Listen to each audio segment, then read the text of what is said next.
حضرت فضیل بن عیاض رحمۃ اللہ تعالیٰ علیہ بڑا ایک عظیم نام ہے، اولیاء میں، صوفیاء میں، اللہ کے کامل بندوں میں سے۔ آپ اپنے علاقے کے بڑے راہزن تھے، ڈاکو تھے، لوگوں کا مال ہتھیا لیتے تھے، پکڑ لیتے تھے، اور جس بندے کا مال ضبط کرتے اور پکڑتے اس مال کے اوپر اس بندے کا نام لکھ لیتے تھے، یہ فلاں بندے کا مال۔ اتنے سال لگے ڈکیتیاں کرتے، لوگوں کے مال لوٹتے لوٹتے۔ ایک دن ایسا ہوا کہ قافلہ گزرا، قافلے کو لوٹنے لگے، اس قافلے میں ایک حافظ قرآن بھی تھا۔ ادھر لوٹ مار ہو رہی ہے اور حافظ قرآن کھڑا ہے، تو اس حافظ قرآن نے قرآن مجید کی آیت پڑھی، قل یا عبادی الذین اسرفوا علی انفسہم لا تقنطوا من رحمت اللہ ان اللہ یغفر الذنوب جمیعا انہ ھو الغفور الرحیم۔ جب یہ آیت پڑھی تو اس آیت کی تلاوت کی آواز سیدنا فضیل ابن عیاض کے کانوں میں پڑ گئی۔ جب کانوں میں آواز پڑی تو اس نے دل پر اثر کیا۔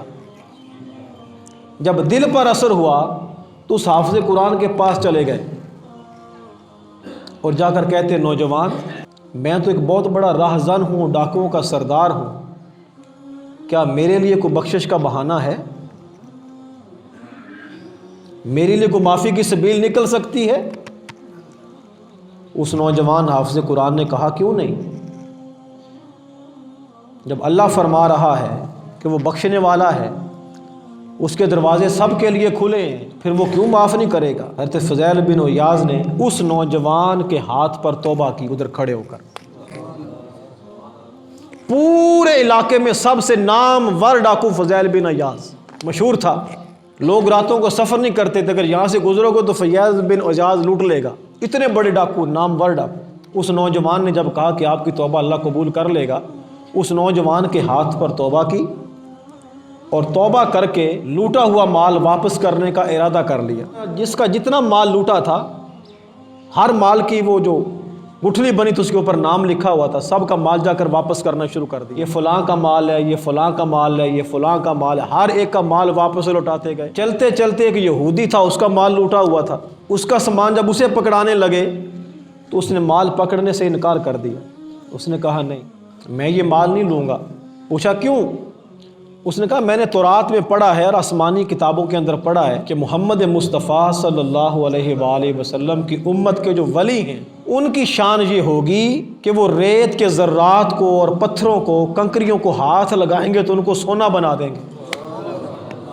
اس نے وہ ریت کے ذرات اٹھائے اور فضیل بن عیاض کے ہاتھ میں دے دی۔ آپ نے ذرات کو ہاتھ لگایا تو وہ ذرات سونا بن چکے تھے۔ جب اس نے یہ دیکھا تو پھر اس نے مال قبول کر لیا، تو اس نے کہا کہ ہاں واقعی تو امت مصطفیٰ کا سچا ولی ثابت ہوا ہے۔ دوستان مکرم، درس کیا ہے؟ درس یہ ہے کہ اللہ رب العزت کو توبہ پسند ہے۔ کوئی بدکاری کر لے، کوئی بدفعلی کر لے، کوئی ڈاکہ کرے، کوئی چوری کرے، کسی کا حق کھائے اور سارا عمل کرا کر اب وہ اللہ کے حضور ڈر گیا ہے، شرمندہ ہو گیا ہے کہ اب میرے پاس کوئی اور چارہ نہیں ہے۔ بس جب یہ سوچ آ جائے، فرمایا بندے میری بارگاہ میں جھک جا اور میری بارگاہ میں توبہ کر۔ سچے دل سے جب توبہ کر لے گا تو رب کائنات پچھلے سارے گناہوں کو معاف فرما دے گا۔ سچی توبہ کیا کرتی ہے؟ ڈاکو کو ولی بنا دیتی ہے، ڈاکوؤں کو ولی بنا دیتی ہے۔